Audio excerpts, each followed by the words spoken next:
자, 오늘 10월 27일 목요일 시장은 제가 최근에 말했던 2256포인트를 돌파하는 상황이었기 때문에 저도 관심 있게 보던 몇 개 종목을 쇼핑하는 날이었습니다.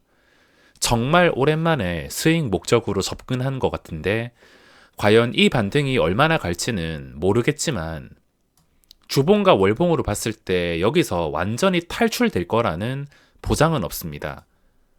저번처럼 길어야지 한 달이 될 수도 있고 아니면 2, 3주도 가지 못해서 언제라도 추락한다 하더라도 이상할 게 없는 상황이기 때문에 얼마나 갈진 모르겠지만 지금 시장은 당분간은 확실하게 반등해야 되는 아주 편안한 구간에 진입했다고 볼 수 있겠는데 이런 편하고 대응하기 쉬운 구간에서 만약에 이번에도 반등장을 짓밟아 버리고 중간도 없이 한 방에 무너지는 그림이 나와버린다면 아마 이 증시에 두 손 두 발 다 들고 무조건 단타를 하거나 휴식을 취할 수 있을 것 같습니다.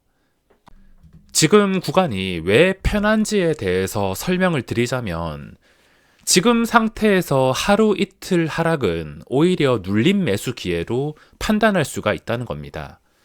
예전에 하락 추세에서 반등을 시도하다가 한 번이라도 하락 시 추가 낙폭이 커질 것에 대비해서 한 번이라도 하락이 나온다면 긴장하고 그에 맞는 대비를 할 수밖에 없었는데 지금은 하루 이틀 1, 2% 무너진다 하더라도 주식 보유자들은 일단 한두 번쯤은 버틸 수 있거나 매수를 고민하는 사람들은 오히려 하락에서 눌림목으로 생각하고 매수를 생각해 볼 수 있는 구간입니다.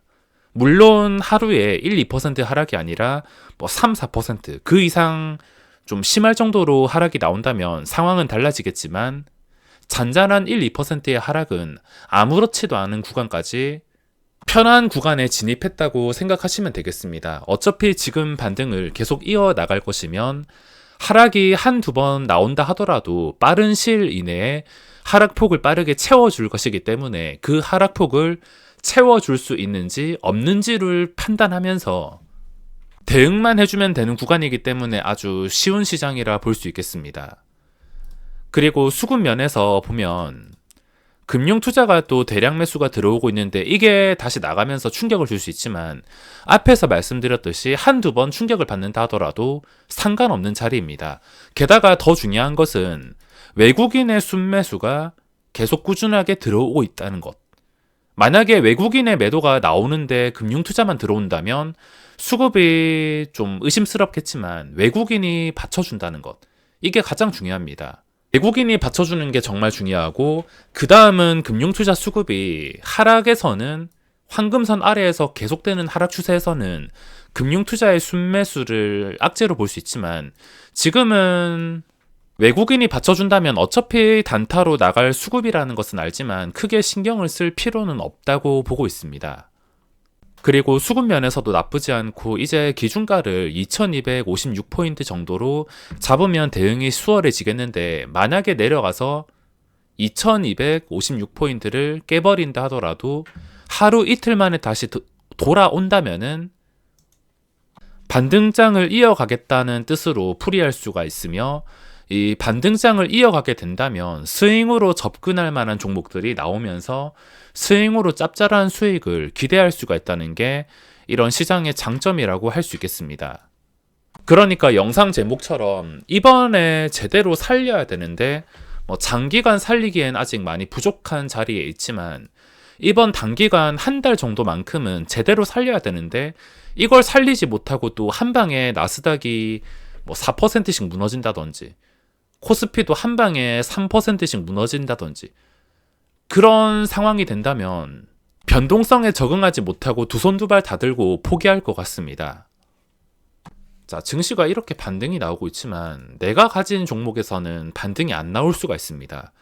일단 전체적으로 거래대금이 많이 부족한 상태이고 계속 말씀드리지만 이 거래대금이 다시 예전처럼 활기를 찾기 위해서는 코스닥에서 10조 원 가까이 나오기 위해서는 누가 보더라도 돈 복사가 되는 시장이 만들어져야 됩니다.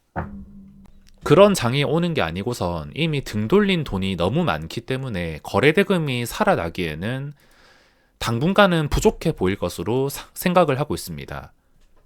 그리고 오늘 올라가는 종목들을 보면 거의 상위 종목들 소수만 올라가고 있는데 며칠 전부터 그렇습니다.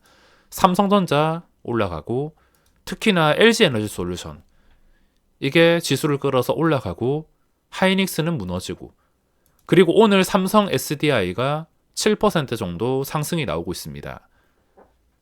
오늘 삼성주가 강한데 역시 우리나라 시장에서는 상장 폐지나 오너 리스크 같은 것을 생각한다면 삼성주밖에 답이 없는 것 같습니다. 삼성주를 얼마나 합리적이고 싼 가격에 사냐가 문제가 되겠지만 결국에 삼성주밖에 답이 없다고 저는 생각을 하고 있습니다. 어떤 자리에서 사냐에 따라서 삼성주가 최고의 투자가 될 수가 있는데 저는 삼성주에서 그나마 관심 있게 보는 게 삼성바이오랑 삼성 SDI 오늘부터 좀 최근에 많이 오르긴 했지만 오늘부터 또 관찰 대상이 되었습니다. 분위기가 이렇게 좋을 때 추격 매수로 따라갈 수는 없겠지만 이런 주식이 나중에 시장에서 관심이 좀 떨어지고 진정이 되었을 때 추세가 이탈되지 않는다면 힘이 살아있다면은 모두가 잊고 있을 때 진입을 해서 반응이 나올 때 수익을 내는 전략으로 이용할 수가 있을 것 같습니다.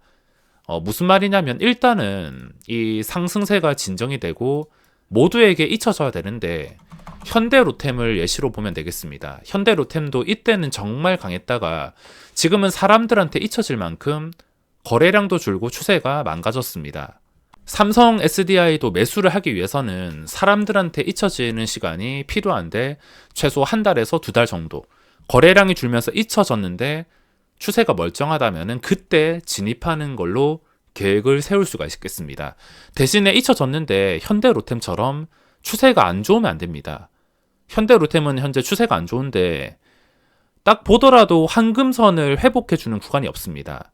물론 떨어질 때 황금선을 깨버릴 수 있지만 적당히 힘이 살아있는 종목은 황금선을 어느 정도 좀 조화롭게 내려가는 구간이 있으면 올라가는 구간도 있고 내려가는 구간이 있으면 올라가는 구간도 있고 이것도 예를 들자면 삼성바이오를 생각해 보시면 되겠습니다. 이런 식으로 내려가는 구간이 있다면 올라가는 구간도 있고 내려가더라도 올라가는 구간도 있고 적당히 잘 조화를 이루고 있으면 되는데 현대로템처럼 계속 황금선 아래에서만 거래가 된다.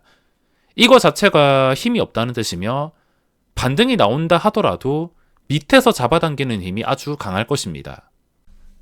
이런 차트를 극복하기 위해서는 엄청난 재료나 계약 내용이 나와서 거래량이 완전히 터져버려야지 극복할 수 있는데 자연스럽게는 극복하기가 어렵기 때문에 삼성 SDI도 한 달, 두 달 정도 지났을 때 주가가 진정되고 사람들의 관심이 잊혀졌을 때 그때 주가가 멀쩡하다면 매수 타이밍이라 생각을 하면 되겠습니다. 삼성바이오도 제가 정리한 다음에 좀 잊혀지기를, 진정되기를 기다리고 있는데 제 유일한 장기 투자 종목은 아직까지 당연히 변함이 없습니다. 최근에 너무 움직이는 각도가 가팔라서 제가 정신을 못 차려서 그렇지 지금 유일하게 보는 게 삼성바이오나 삼성 SDI 시간이 지나고 나서 진정되기만을 기다려야 될 것 같습니다. 이 분위기에 취해서 추격을 하는 게 아니라 시장과 따로 움직인다 생각을 하면 될 것 같아서 나중에 진정되기만을 기다려야 될 것 같습니다. 추세가 좋은 종목은 거래량이 줄어들었을 때 더 올라갈 수 있을지 없을지 강함을 확인할 수 있으므로 일단은 거래량이 좀 떨어지면서 관심이 줄어야 됩니다. 오늘 시장에서 저는 원래 관찰하던 종목들을 들어간 거 말고는 단타로서는 성과가 없습니다. 그나마 오전에 단타로 볼만한 게 삼성 스펙 7호 어제 시간의 단일가에 움직여서 오전에 좀 요란하게 움직였습니다. 여기서 분위기 살려가지고 상한가까지 다이렉트로 갔으면 내일 시장에서도 공략할 자리가 아주 쉽게 나올 뻔했는데 오전에 분위기를 살리지 못했습니다. 이런 식으로 무너지는 것보다 차라리 내가 따라잡기 힘들 만큼 올라가는 게 그 뒤에 먹을 자리를 쉽게 만들 수가 있는데 오늘 캔들이 참 아쉽습니다. 그리고 최근에 계속 올라가고 있는 한미글로벌 네옴시티 관련주로 끝까지 올라가고 있는데 이 느낌을 보니까 예전에 일동제약을 보는 느낌입니다. 일동제약도 올라갈 때는 무너진다 싶으면 올라가고 무너진다 싶으면 올라가고 무너질 때마다 무조건 매수 기회였는데 한미글로벌이 예전에 일동제약처럼 거의 비슷하게 움직이고 있습니다. 무너지기만 하면 매수 기회, 무너지기만 하면 매수 기회. 이번에도 과연 무너질진 모르겠지만 아직까지 추세가 살아 있어서 어디까지 올라갈지 모르는 상황에 놓였습니다. 소수 대형주에만 쏠리는 현재 시장이 거래 대금이 많이 부족해서 거래량 많은 곳에서 단타하시는 분들은 잠이 올 만큼 지루한 시장일 수도 있습니다.